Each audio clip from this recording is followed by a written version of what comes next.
Welcome to another episode of Meller Notes Podcast. My name is William Meller, and I'm glad to have you here for another discussion on topics that can be relevant to your career, your professional development, or your personal development.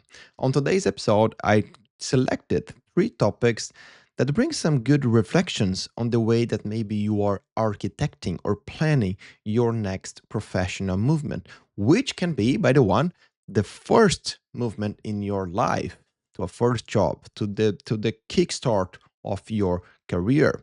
The first topic is exactly about that. What is changing? We keep talking a lot about that. What is changing to people who are trying to find their first job? What is changing on the challenge, on the expectations, and how, of course, AI it's influencing on those changes.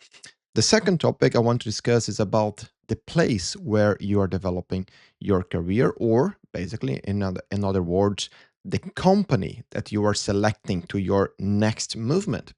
And finally, I also want to talk about one big challenge that maybe you don't even realize you have in the place you're working right now to your to be able to find your next challenge, to do your next movement, or maybe find your next great role inside your company. I want to talk about who maybe could be blocking you to find that great next challenge. But let's start with the first topic because I said that we are going to talk about kickstarting career. And again, on this podcast, we have this topic. It's being quite frequently, I know, and I think this is because I'm reflecting a lot about that. I put a lot of passion when I'm collecting and selecting the content that I'm going to bring here to reflect with you. And normally, when a topic appears many times, it's because I keep reflecting about it. I keep thinking about it. And this one stays in my mind for a long, long time. That is about how not only AI, but how the world is changing, what we expect, and how things are moving to people starting their careers. We've been talking a lot about AI and how AI is changing the way that people start their careers. For sure, this has been a trend topic in the market.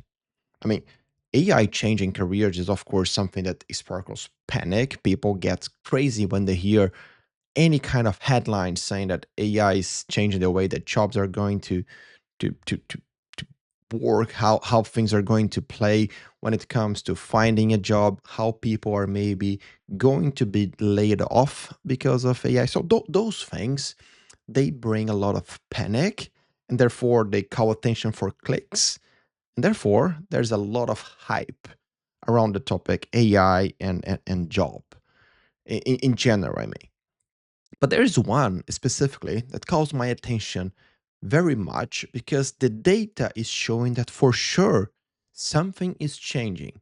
But it doesn't mean that people are being replaced or that we are saying that jobs are going to disappear somehow. I'm talking really about a transformation.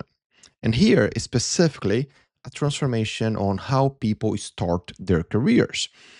Now, in June 2026, we had a big analysis from PwC with more than 1 billion job postings across 27 countries. It's a big analysis. That's the kind of data that I enjoy bringing more because it's broad, it's general, it's not focusing on a specific market or culture. This is like billions of job postings in many different countries, and they're trying to understand what is changing the way that company are promoting or the expectations for the different job posting over the time. They're doing this kind of research every year for some time.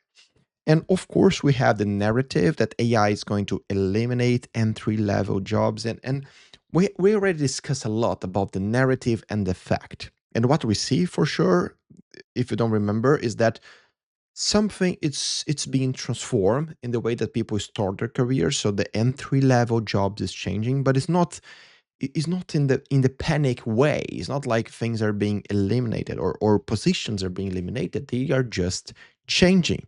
And I'm careful with the word just here because just changing, in this case, it's a big change for sure. What we see from the data is that, and and maybe this is more unsettling, even, like, AI did not eliminate the entry level job, but is changing and making it more complex and maybe more demanding. We can even say that junior roles are somehow becoming more like senior if we compare to job posting from a few years ago. Um, to be able to understand that, let's step back here on the facts and discuss how it always worked. Basically, people always found their first job and developed themselves in a very similar way. They go to a position that is less like business risky for the company, so it's a position that someone can be trained. It's more repetitive. It's more somehow simple, if I may say that. And from some aspect, what is expected from you, it's normally more technical, connected to what you can do. That's why I'm saying repetitive. It's not expected that you're going to lead something or have decision making coming on your way and expect you to judge and decide. Overall, that was how or careers developed over time. For many years it worked like that, okay, with some difference depend of the industry, of course. I cannot say it's the same for doctors. I cannot say the same for different industries, but in general it is like that. So the volume, the repetition, that was like the ramp and the connection between someone living or is finishing their studies and starting in the job market.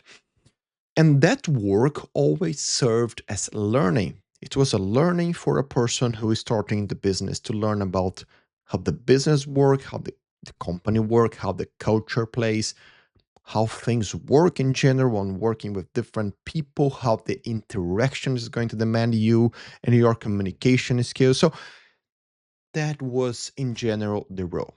And that is exactly the role that is changing right now.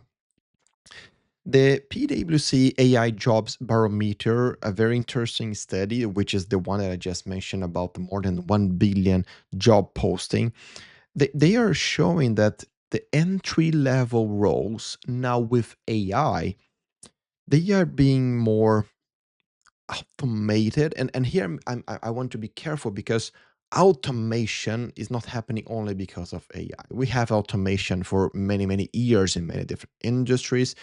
Automation, to automate something and make it faster, you don't need specifically AI. But now with AI, automation is becoming faster. You understand what I mean here, right? So the exposure on that is making some soft skills, not that soft, I would say, being required even from those entry level positions, because now the technical thing, the repetitive thing that you're supposed to do before, that is automated. And from you joining the company, even though you are joining a junior role, companies are starting to expect some things like judgment, leadership, strategic decision making, stakeholder management. Those words, those skills are being more required now in junior and entry level roles, something that was never seen in the past. And this is of course something that it's it's really connected. The study, the more you read, the more you go deep into that, you can see that it's connected because of the AI transformations we are seeing. And that's why I'm also, if you see in my tone, I'm so careful when I connect the things here because the data is showing, it's not an opinion, it is showing that things are being transformed. The jobs, that career are being transformed. But it does not mean that something is being, cutted or that something is being removed. The word is transformed. The word is transformation, not elimination. Job job openings in general, according to this study, it's showing that something is being more expected from those entry level positions. Okay, that we already understood. But the reflection, or of course the main thinking here, is how other things are going to follow that. How is the preparation, the study, the university going to follow that to prepare people from what the market is expecting right now? We have a good comment from Dan Priest. He's the chief AI officer from PwC, so responsible, one of the responsible in the company for the data being analyzed in this report. And he said something that is quite interesting. If, and I'm quoting here from the day from the report, if AI changed the first rung of career ladder, or basically changing the first step that you're going to jump in your career, companies, educators, and governments all have some responsibility here to redesign pathways into work, not just to redesign the work itself. I, I think that summarizes very well the main reflection I want to bring always on this topic and why I've been thinking a lot on this. You know, I'm from Brazil and I don't know how it plays in different countries, but in Brazil, we have, depending on the state, good development programs for people who want to start their careers. And this is something, of course, that is responsibility of the person to go to those programs and find an opportunity. But they exist and they are there with very good ambitions to help someone with everything else that is related to finding a job that is other than finding the job itself. You know, the preparation for the interview, the preparation of how you're going to communicate with your peers, what is going to happen when you start working, how you can expose yourself in a good way, how you're going to talk with your, you know, in the hierarchy, how you're going to communicate with the different levels. All those things are related to find a new job that is not related to the technical thing itself. They are important. And the more I create content, the more I talk about this, the more I also feel the responsibility to share with you that this concern should be raised in many different perspectives. I know one of the reflections I usually make when I'm thinking about preparing someone to start in their first job, it's about the connection, or in this case, the disconnection that we have between the job market, or here you can think in general, the enterprise world, the business world, the universities here who are preparing, like the classroom university side, preparing people to start working, and the university on the innovation and research side. So you have research here, more like a properly research from the university. You have the university classroom with the teachers preparing people to go to the job market. And of course, in some countries, they are more connected. I think US has a way of connecting university and companies that's, I don't have an opinion because I never lived in that in that environment, but seems to work somehow depending on the state and depending on the business relationship between the companies and the universities. But in general, around the world, we know that we have a gap between those entities, right? The different in times between of what the marketing is expecting, what the university are preparing the students, and even how fast the universities can react to what the market is expecting. Because again, I respect a lot. I think I do not have enough words to say how much I respect the work of the professor, like the teacher in front of the classroom, who is translating all the content, preparing people to what the job market is expecting. At the same time, they need to focus on all like the curriculum and what should be, you know, the pathway of the studies for that classroom. So it's a lot. I know it's a lot. So it's not a criticism per se, but a call for reflection. And I want to call you also to reflect with me here in the comments. What do you think there are good examples and bad examples, good and bad cases on how universities, companies, governments, how everything can walk in the right direction to fill this gap and support people who are trying to find their first job? And if you are one of the people trying to find your first job, the question to you is, how are you preparing in the middle of this chaotic environment?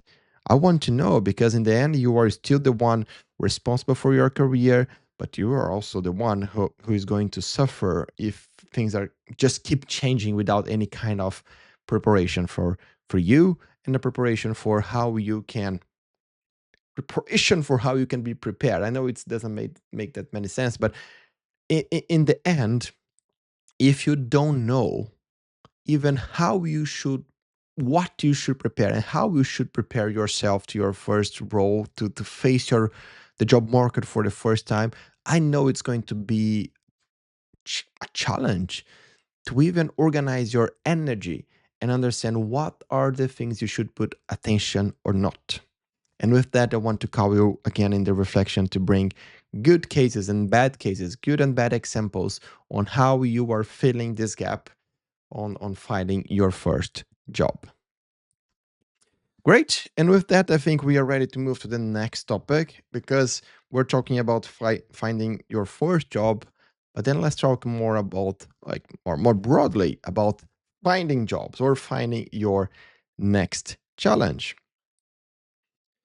When someone is evaluating a career move, they have many things they are going to consider, right? I mean, they think about the future role, how the role is positioned in the company, who is possibly going to be the manager, the team, the benefits, the salary, many things. But there is one question that is maybe more important than all of this. What is the company that you're going to work? Who are they? What are their mission? I mean, many of those things related to a company you can find on the internet. I know that their history, their vision and mission, but in the end, there are so much more you want to know, right? The company culture, what something happened when someone made a mistake, many, many things that unfortunately you just discover once you work there. But the problem is, when companies are evaluating the candidates, they have many different tools, right? They can ask for reference, they can go through many platforms to get information about the person. They have the CV, they have frameworks, they have many things that can work for them to evaluate a person. And do you think that people have the same tools and frameworks to evaluate companies in the same fair way?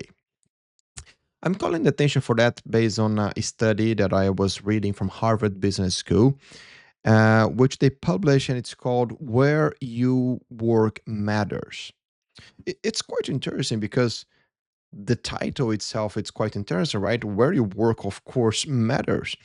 And the analysis, in the analysis, they cover data from more than 12 million workers across almost 2,000 different companies. So it's a broad data with many, many different perspectives and cultures. And the core idea was what's simple, like evaluate the quality of work in different companies, in the different work environments. So basically, the evaluation or the conclusion organized the companies or the reflections in three dimensions: quality of early career experience, career growth over time, and long term stability. The main finding, and it's where my reflection starts, it was like only a very small fraction of those companies were good, or at least well positioned in those three dimensions. But majority of the companies in general were good in one of them only. Like they were good only on attracting people and not very good on retaining and keeping for a long term. So it's hard to find a company that is good on these three dimensions. So with that, maybe you think that you are going to work in a company because they had a very good uh, preparation and the attraction was so good, have a very good process for your interview and everything. It was so smoothly. So you see that it's a very well prepared company, but maybe they are not that good in retaining the talent and they don't have good programs to keeping you in the long term working with them. So of course it is challenged again back to the original question. It's so hard to evaluate a company, right? And the problem is not about making a bad decision, because in the end, if you can decide where you're going to work, if you have this luxury of deciding where you want to work, because you have many, you are maybe working now, you're not in a rush, and you can evaluate the company, maybe at least you are more cautious on doing some kind of movement that is not smart for your career, for your moment, professional movement. But we don't have the same criterias, right? Everyone has different ways of evaluating a company, but what are the criterias? I think that is a gap. We don't have that. And of course, there are many things like internal promotion rate, or how long someone stay in the same role before they being promoted. Those kind of things, they are relevant. And my call for reflection here is, what can we maybe do? We are in 2026. We have so many data available. What can we do right now to change that for people looking for their next challenge? Shall we think about some platforms, some frameworks? Am I being crazy for thinking like that? But back to the data. I mean, I was divagating a bit on an opinion perspective, but back to the data. We had in the same report, um, something that caught my attention also on the how the companies position themselves in those different dimensions. Because a company that consider themselves good in terms of retention, for example, if they are compared to companies who have very specific data showing that on retention they mean the good benefits, they have good development programs, they have good leadership programs to build new leaders inside the companies. When we compare the data, we see that even the companies that consider themselves good in some dimension, they are not good in any of the criterias that they are being evaluated on those dimensions. So the gap that I see here is, even inside the company, we do not have today good criteria to evaluate what good means. And there is something that, for my friends working with HR, I know that has been something that many HR publications are talking about recently, like with the amount of data that we have available, and now with AI, isn't that a better way to just start evaluating the companies, and perhaps even have some public information, or if not public, at least in some platforms, some kind of real way of employees finding information about their future employers? How do you evaluate your future employer? How do you evaluate the company you are maybe going to work in the future, that you're going through interview process right now? Because again, I respect that many times you do not have options.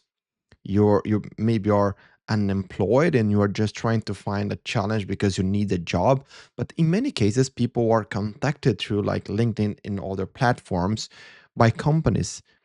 Is there a way that you are using right now that maybe is working to you to evaluate if that company is a good company to work for or not? Please let me know in the comments, because this can for sure help people to maybe use your tactics, use your ideas to evaluate their next place to work. All right, and with that, I think we are ready to move to our next topic, because now I want to ask you a question. How do you prepare for your next professional challenge, your next movement inside your current company? Maybe you love the place you're working right now. Maybe you think that is a great company. You believe in the mission and the vision. You want to stay there, but you're not feeling that challenged right now. Maybe what you're doing right now, you're doing for a long time. You're a bit bored, or you just want to do something different. How do you find your next possibility inside a company? Do you talk to your manager, or are you using some kind of internal platform to find those possibilities to move? Actually, this is one of the question. Did you know that your company may have a platform where you can find internal movements and opportunities? Well, this is the core of the problem that I want to discuss with you. We see a research from SHRM. They are saying that companies are investing heavily in platforms to enable internal movements for the employees. So it's a place where you can find opportunities and what is opening inside the company. It's a growth of around 25% year over year now in 2026. But people are not aware about those platforms.